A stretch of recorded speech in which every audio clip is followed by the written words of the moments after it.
Hello everyone and welcome back to my channel. I'm Farah and in today's video I'm going to chat with you guys about my February pile of hopeful reads, my TBR. TBR sounds a little too committal for me, but yeah, my pile of possibilities and what I hope to get through for the month of February. So February is a shorter month anyway, but I am going to be doing a few challenges sort of, to kind of organize my reading. So first, of course, I'm going to be doing the Read What You Own challenge. So I have picked out at least 3 books from my own shelves, more actually, which is good, to kind of intermingle within the different challenges I'm doing. So I am going to be focusing a lot on Black authors this month to celebrate Black History Month. So some ideas I have going forward and some things I've already started are, I'm going to read another section in one of my favorite books called Stamped from the Beginning, The Definitive History of Racist Ideas in America by Ibram X. Kendi. I actually listened to this as an audiobook originally a couple years ago, and I really enjoyed it. I thought it was so readable and easy to understand, and it was just a really interesting look back in history about how racism came about, like what caused it, why did it end up to be such a horrible thing, and why it's still in our society. So this book is broken up into 5 different people that kind of navigate you through their time period of Black history and the ideas of how racism came to be. So the first chapter, the first big section, was about Cotton Mather's. So that is what I read last year. This year, the next section is going to be on Thomas Jefferson. So I'm really excited to dive back into this and keep learning more about Black history. And I think this is such an amazing book if you guys have never heard of it before. I highly recommend it. I really enjoyed it when I listened to it on audio. Next, I am reading The Bluest Eye by Toni Morrison, and this is also qualifying for one of the banned books in the 2024 Banned Book Challenge. And this is a book that I already own. I can't find my copy, unfortunately. I don't know where it is, so I borrowed this from the library, and I'm also listening to the audio version, which is read by Toni Morrison herself.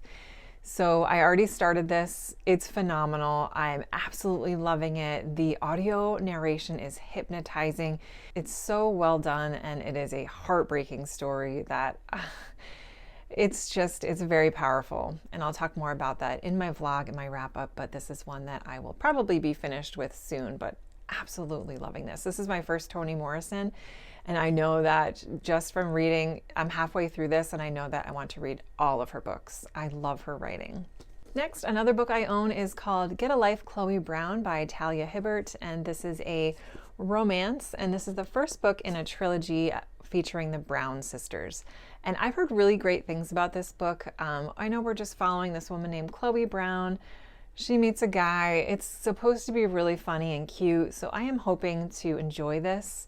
I don't have the best track record with contemporary romance, but I don't know, I have a feeling I'm going to like this. So I'm going to give this a try. I can easily get the audio from the library, which will help me get through it a little bit better. I do like to read romance as audio if I can. So hoping that I enjoy this one. This is a pretty popular series, so some of you may have heard of this or have read it. So hopefully it's cute. Hey guys, it's editing me here. I just wanted to throw in one extra book that I was hoping to get to during February, and this is called Fledgling by Octavia Butler. And I read a book by Octavia Butler last year during Black History Month, and it ended up being one of my favorite books of the year. I really loved her writing, so I thought I would try out some more of her works. So Fledgling is about a young girl with amnesia who has these weird things happening to her, and she ends up discovering that she's a genetically modified 53-year-old vampire. So she starts to put the pieces back together of what her life was like before and who is out to get her or wanted to destroy her and how she can help herself. So it's a novel that kind of talks about what it's like to be different, the otherness, and what it is to truly be human in that experience. So I thought the book sounded really good. And so I have it on my list for audio to try out once I'm done with the ones I'm currently reading. So just want to throw that in there. And then the final book for Black History Month that I'm going to try to read is on my Kindle. And this one is called Eloquent Rage. This subtitle is escaping me, but it's by Brittany Cooper, and this is a collection of essays talking about intersectional feminism and using anger as a way to fight oppression. And I thought this was a really interesting topic because I don't know about you guys, but for me, I grew up in a really, really chill household. Like when I think back about my parents, they didn't yell that often. Of course, they got mad at us and they yelled at us like at certain things. But as a general personality trait, I didn't grow up around a lot of anger or yelling or rage. And on the flip side, I would say my husband and his side of the family, they are very comfortable expressing their anger and they're very comfortable being angry. And it was very shocking to me at first, but I've gotten very used to it. But I think it'll be an interesting way for me to explore anger because I don't like getting angry. Like you probably are not going to see very many rant videos from me. You're not going to see me get angry. I do get angry, but I'm not comfortable with that part of myself. And I know that is based on a long societal and gender expectation. And I'm just interested in reading this. It sounds like it's going to be really interesting. So that's going to be that. That's also a book I own, and that'll be part of the Kindle clean out.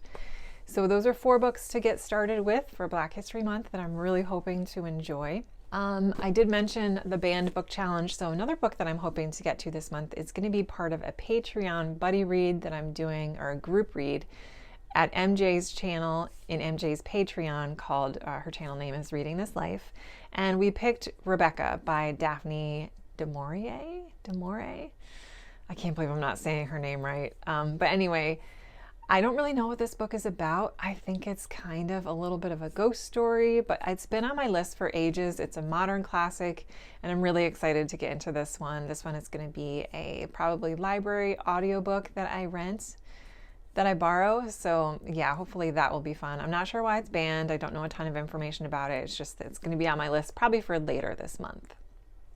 Next, I'm going to be participating in Annie's reading event over at Annie's Obscure Book Reviews or Annie's Obscure Adventures. She recently changed her channel name, so I'll link it below.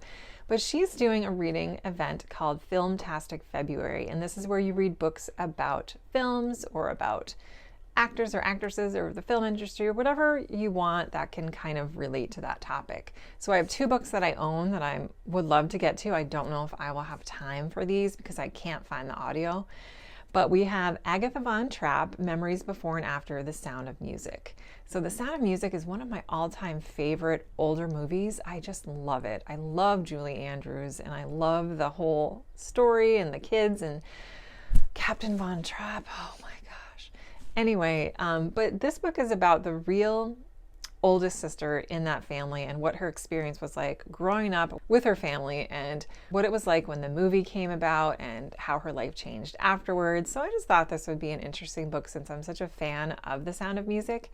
I thought it would be fun to learn more about her and kind of what inspired that movie. And another book that I own that would fit in this reading challenge is called Life is Not a Stage, From Broadway Baby to a Lovely Lady and Beyond by Florence Henderson. So I am a huge Brady Bunch fan. I grew up watching their reruns after school.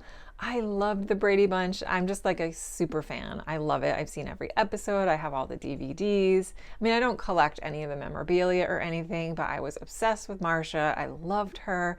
I was in love with Peter. I loved the Brady Bunch as a kid, and my love never faded.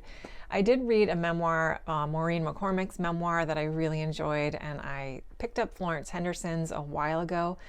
Florence Henderson, she reminds me so much of my late grandmother. I don't know what it is about her personality, just like this is the same grandmother that reminds me of Dolly Parton.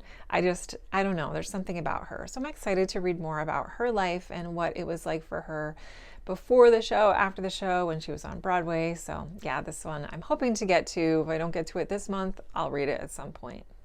Okay, and I also have some leftover things from January that I'm going to try to get to. I'm not going to finish them, I don't think, for February. They'll be ongoing. But these 2 are for Historathon, and I am following the prompts for this one. I usually don't follow readathon prompts, but because this is a year-long event, I am. So for Historathon, the prompt is to read anything from prehistory all the way up into 500 AD, I believe. I think that's what it is. But I have 2 books picked out that I already started that I'm going to try to get through before I move on to any new ones. So the first one is Cleopatra by Stacy Schiff. I started this on audio, was really enjoying it, but it was too hard for me to focus on the audio because it was a little bit more academic than narrative nonfiction. So I ended up purchasing a copy of that. Sometimes if I trial run something that I know I'm going to read, I will just buy the physical copy, so it's easier. So I'm going to restart that as just a physical read because it'll be easier for me to understand what she's talking about. So I was enjoying that. I'm going to pick that back up. And then the second book is called Eve, How the Female Body Drove 600 million years of human evolution, or something like that. I can never remember the subtitle. But this one was an impulsive library pick that I noticed when I walked into the library a few weeks ago, and I was like, ooh, that would have fit prehistory, and it's really, really interesting topic. So I also started that. I read through the intro in the first chapter and I really enjoyed it. So because it was a newer release, I returned it to the library. I haven't bought my physical copy yet, but the audio is on hold and I will be buying this book and reading it as well. So I don't know if I'll get to that one in February either, but it's on my hopeful radar. And then ongoing, I'm also reading through Clarissa, The History of a Young Lady by Samuel Richardson. I have been making pretty good headway with this, and ideally if I could read 40 pages of this a day, I could finish it within a month, but because the print is so tiny and it's epistolary, it's really hard for me to read 40 pages, let alone 20. I think 10 pages a day is more of my goal, but I have been consistently reading this and it is getting so good, and I'm just, it's like, I just want things to work out. If anybody has read this, you know what I mean. It's just this poor woman. Oh my God. But anyway, I'm really enjoying this. I'm going to keep plugging away. I have a couple tabs in there. I should have tabbed it from the get-go, but it's too late now. So I'm just going to keep plugging away with Clarissa, my classic, which I love. And then finally, I have 2 more library books that I accidentally borrowed when I was there. I mean, read what you own, but also have fun. That's my philosophy. So this one is really short and it's called 50 Days of Solitude by Doris Grumbach.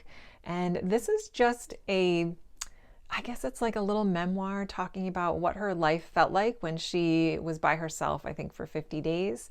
Yeah, that's the title. And she reflects upon how that felt, how she grew as a person.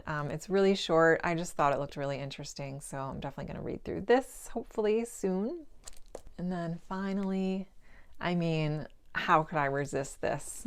But I saw this at the library and I was like, yes. So this is The Hidden Language of Cats, How They Have Us at Meow by Sarah Brown. And this is a book about cats. I love cats. I'm a cat person. I'm also a dog person. I'm probably more of a dog person, but I can't have dogs where I live right now. So it's cats 100%. So this just looks cute. I don't know. It's not that long and I couldn't resist it. So I'll be starting that. The final book that I'm reading that I already started is called Atlas of the Heart by Brené Brown. And this is a book about finding a way to assign language to emotions so that you can better understand and experience your emotions and your reality of life and how things feel. So this book, I'm about 25% through it. I'm reading this on my Kindle. I tried the audio, it didn't work for me, but I am really enjoying this. It's very interesting. It's a book about sort of breaking down emotion and how emotions are different from each other. And when you learn the language behind it and what it actually means, it helps you kind of sort through what you're feeling. So I'm really enjoying it. Like I struggled through the introduction a little bit because she was like jumping around in a memoir sort of way. And I'm like, what are you talking about? But now that she's into the meat and bones of the book, I'm really enjoying it. So, okay, and not one more book. I swear this is the last one. A few months ago, I told you guys I wanted to try to read my very first Stephen King book. I've always wanted to try him as an author, but I just haven't gotten into it. I had picked out, my brother has collected almost all the Stephen King's books, or he's working on it, and he gave me Nightmares and Dreamscapes to try. So this is a collection of short stories, and I am going to start this month. I'm probably going to actually start it today.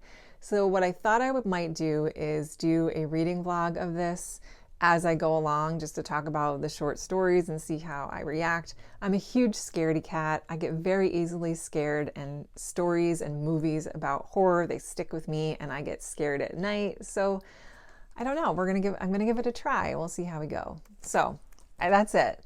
Those are my hopeful reads for February. Many of these, I'm sure, are going to spill over into March, but it was just a bunch of ideas that I had that I wanted to try. So please let me know if you've read any of these, if you enjoyed them or not. And I wish you guys all the best with your reading for February. I hope that you have wonderful, wonderful books that are waiting for you and that you truly enjoy. So thanks for watching, guys, and I will see you in my next video.